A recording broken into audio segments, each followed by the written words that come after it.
Admission test অনেক বড় একটা যুদ্ধ। তো আমরা দেখা যাচ্ছে যে ঢাকা বিশ্ববিদ্যালয়ে অনেকে পরীক্ষা দেয়, কিন্তু আমরা গুটি কয়েকজন স্টুডেন্ট যারা চান্স পাই ভর্তি হওয়ার জন্য। তো প্রথম দিন আসলাম ভর্তি হতে, মোটামুটি ভালোই লাগলো। একটা মানে সবার মুখে একটা আনন্দ উত্তেজনা যে নতুন ক্যাম্পাস, নতুন বন্ধুরা যারা আসতেছে, এক একজন এক এক জেলার এক এক স্থানের এক এক রকম, সবার সাথে মিশিয়ে মোটামুটি ভালোই লাগলো। তো মনে হচ্ছে যে ঢাকা বিশ্ববিদ্যালয়ের যে একটা আমেজ, যা আসলে যখন ভর্তি হওয়ার পরে আমরা আসলে বুঝতে পারছি যে ঢাকা বিশ্ববিদ্যালয়ে মানে তার গভীরতাটা কতটুকু। বা বড় ভাইরা অনেকেই আসতেছে হেল্প করার জন্য, অনেকে ফোন দিয়ে যোগাযোগ করতেছে, আমাদের সিনিয়র ব্যাচ যারা আছে। সব মিলে আমি সন্তুষ্ট যে না, ইনশাল্লাহ ঢাকা বিশ্ববিদ্যালয়ে যদি পড়াশোনা সুন্দরভাবে করি, বড় ভাইয়েরা সাহায্য দিবে বা সাহায্য করবে সব জায়গায়। তো দেখা যাবে যে ইনশাল্লাহ একটা ভালো কমিউনিটি পাচ্ছি। ঢাকা বিশ্ববিদ্যালয়ে অনেক বড় ভাই অনেক জায়গায় আছে, তারা আমাদের সাহায্য করবে। ছাত্র সংগঠনগুলো কি বললো? আমরা দেখলাম শিবির, ছাত্রদল। আসলে আমি কারোর সাথে ওরকমভাবে কথা বলা হয় না, কারণ আমি ডিপার্টমেন্টের কাজে ছিলাম, মাত্র আসছি তো এখানে, সংগঠনের কারোর সাথে কথা বলে না। ধন্যবাদ।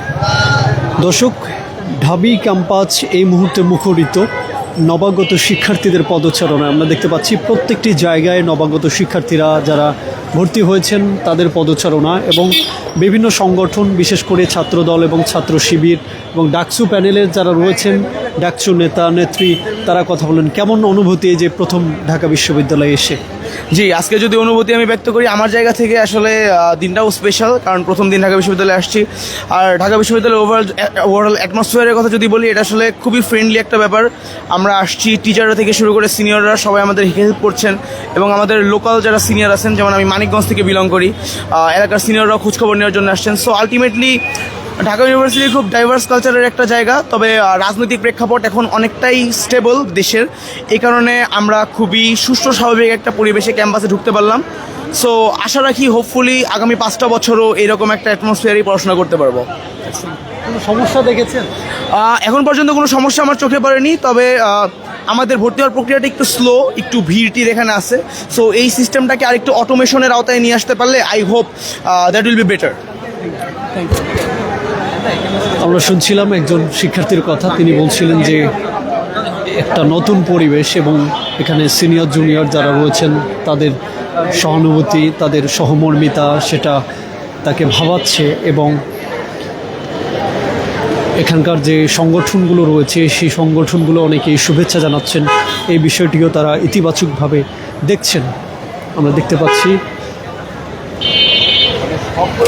ঢাবির নতুন শিক্ষার্থী যারা রয়েছেন তাদের পদচারণায় পুরো এলাকা জুড়ে, পুরো ক্যাম্পাস জুড়ে আমরা দেখতে পাচ্ছি তাদের পদচারণা এবং তাদের হাস্যোজ্জ্বল পরিবেশ আমরা লক্ষ্য করছি এই মুহূর্তে ঢাবি ক্যাম্পাস জুড়ে।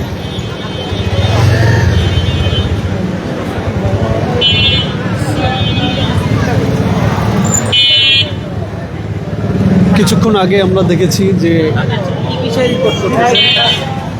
এই নবাগত শিক্ষার্থীরা,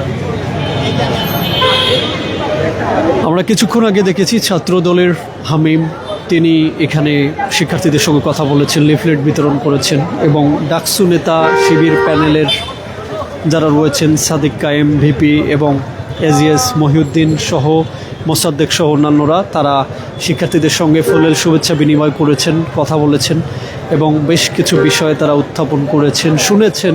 সেই বিষয়গুলো নিয়ে আশ্বাস দিয়েছেন সাধারণ শিক্ষার্থীদেরকে, তাদের সমস্যায় পাশে দাঁড়ানোর কথা বলেছেন তারা, এমনটা আমরা দেখেছি।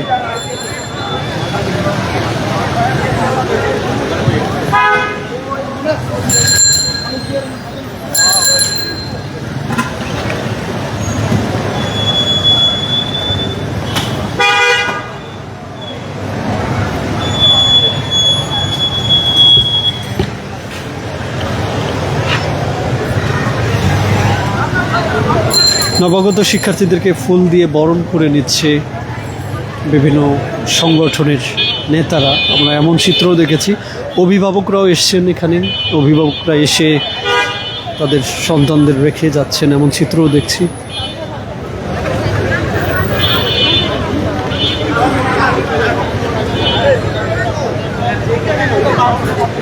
শিক্ষার্থীরা ছাত্র সংগঠনের নেতা যারা রয়েছেন তাদের কাছে বেশ কিছু বিষয় তুলে ধরেছেন, পরিবহন ব্যবস্থা থেকে শুরু করে আবাসন ব্যবস্থাটাই মূল, তারা এমনটা বলেছেন।